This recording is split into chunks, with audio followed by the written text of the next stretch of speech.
Greater నోయిడాకు చెందిన బద్రుద్దీన్ను drugs ముఠా ప్రధాన సూత్రధారిగా గుర్తించినట్లు Delhi crime branch JCP Surendra తెలిపారు.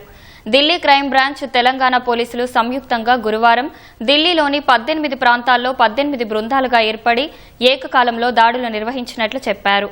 10 మంది డ్రగ్స్ పెడ్లర్లను అరెస్టు చేసినట్లు జేసీపీ సురేంద్ర తెలిపారు. ఈ ముఠాలో 40 మందికి పైగా విదేశీయులు పనిచేస్తున్నట్లు చెప్పారు. విదేశీయులను వారి దేశానికి పంపేందుకు డిటెన్షన్ సెంటర్లో ఉంచినట్లు వివరించారు. హైదరాబాదులో 2-3 నెలల క్రితం నమోదు చేసిన డ్రగ్స్ కేసు ఆధారంగా ఢిల్లీలో భారీ ఆపరేషన్ నిర్వహించినట్లు తెలిపారు. ఈ సందర్భంగా 12 కోట్లకు పైగా నిల్వ చేసే డ్రగ్స్ ను స్వాధీనం చేసుకున్నట్లు జేసీపీ సురేంద్ర ప్రకటించారు. అందులో కొకైన్, ఎండీఎం, హెరాయిన్ తో పాటు 5,000కు పైగా ఎండీ పిల్స్ ఉన్నట్లు తెలిపారు. హైదరాబాద్లోని 1975 మందికి మాదక ద్రవ్యాలు సరఫరా చేసినట్లు ఈగల్ ఎస్పీ సీతారాం చెప్పారు. 2 నెలల్లో 5 కోట్ల మేర లావాదేవీలు జరిగినట్లు తెలిపారు. ఇది తెలంగాణలో మనకి కేసు అయింది. హైదరాబాద్లో ఒక కేసు అయింది. కేసు అయినప్పుడు ఒక మల్నాడు అనే రెస్టారెంట్ నుంచి డ్రగ్స్ ఇదంతా వస్తుందని తెలిసింది. అంటే వాళ్ళు they are using drugs, consuming drugs. So అది తీసినప్పుడు ఏంటంటే దానికి ఢిల్లీ నుంచి కొరియర్ సర్వీసెస్లో వస్తున్నాయి. ఫస్ట్ గోవా నుంచి కూడా వస్తున్నాయి. కొరియర్ సర్వీస్ నుంచి తెస్తున్నారు ఎక్కువ.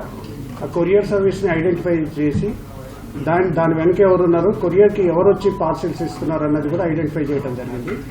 దీన్ని మేము వచ్చి చూసినప్పుడు చాలా మంది కూడా ఇందులో ఉన్న ఈ నైజీరియన్స్ ఒక్కొక్క కొరియర్కి ఈ కామర్స్, ఈ ఫ్లిప్కార్ట్, అమెజాన్ వీటిల్లో తీసుకున్న షూస్ నుంచి కానీ క్లోత్స్ నుంచి కానీ దాంట్లో కన్సీల్ చేసి పంపిస్తున్నారు. అవి కూడా డ్రగ్ పార్సిల్స్ కూడా తెప్పించుకొని చూడటం కూడా జరిగింది. చూసిన తర్వాత ఫైనల్ ఈ నెట్వర్క్ ఎవరెవరు ఎక్కువ ఉంటున్నారు వాళ్ళ ఫోన్ డీటెయిల్స్, కాంటాక్ట్స్ అనేది తీసుకున్నప్పుడు వాళ్ళ నెట్వర్క్ అనేది మాకు ఒక క్లియర్ ఒక పిక్చర్ వచ్చింది. పిక్చర్ వచ్చిన తర్వాత మా డైరెక్టర్ గారు కూడా స్వయంగా వచ్చి, డైరెక్టర్ గారు, మా లాల్, వీళ్ళందరూ ఎవరైతే ఉన్నారో వీళ్ళంతా వచ్చి దాన్ని రెక్కే చేయటం చూడటం జరిగింది. దాని తర్వాత ఎన్సీబీతోని, ముఖ్యంగా క్రైమ్ బ్రాంచ్తోని మేము వచ్చి కలిసి దీని గురించి ఢిల్లీలో ఏ రకంగా ఇది ఉంది అని చెప్పి మేము డిస్కస్ చేసినప్పుడు సార్ వాళ్ళు కంప్లీట్ మాకు 100% కోఆపరేట్ చేసి అందరూ ఫోర్స్ ఇచ్చి ఏ ఏరియాలో మేము చేయాలన్నది మా ప్లాన్ ఆఫ్ యాక్షన్ చెప్పినప్పుడు దే హావ్ కోఆపరేటెడ్ వెల్. మొత్తం ఇదే రకంగా మేము టోటల్గా తెలంగాణ నుంచి 105 పర్సన్స్ వచ్చాము ఇక్కడికి. ఇక్కడి నుంచి కూడా 85, ఆల్మోస్ట్ 180 పర్సన్స్తో నిన్న రైడ్ కండక్ట్ చేయడం జరిగింది 18 ప్లేసెస్లో.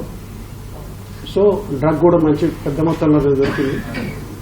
చాలా మంది కూడా ఈ డ్రగ్ కార్టెల్లో ఎవరైతే లింక్స్ ఉన్నారో వాళ్ళందరినీ కూడా డిపోటేషన్ చేస్తే కొంచెం చాలా ఫ్రీ అవుతుందనే ఉద్దేశంతో ఇది చేపట్టడం జరిగింది. ఇది 100% సక్సెస్ఫుల్గా జరిగిన operation.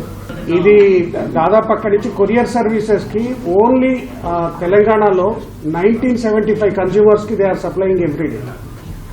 Only in Telangana consumer, వాళ్ళు consumer 1975 consumers they are almost last 2 months లో 5 crores ట్రాన్సాక్షన్ ఆ లెవెల్లో ఉన్నారు.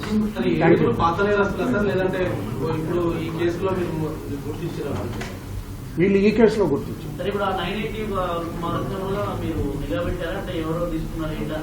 వాటి మీద సర్వేలెన్స్ ఉంది, దాని మీద కూడా ఇస్తారు. అందులో కొంతమంది ఆల్రెడీ అరెస్ట్ అయిపోయినారు. ఎక్కువ మొత్తంలో తీసుకునే వాళ్ళు అది మా కేసులో రిలేటెడ్.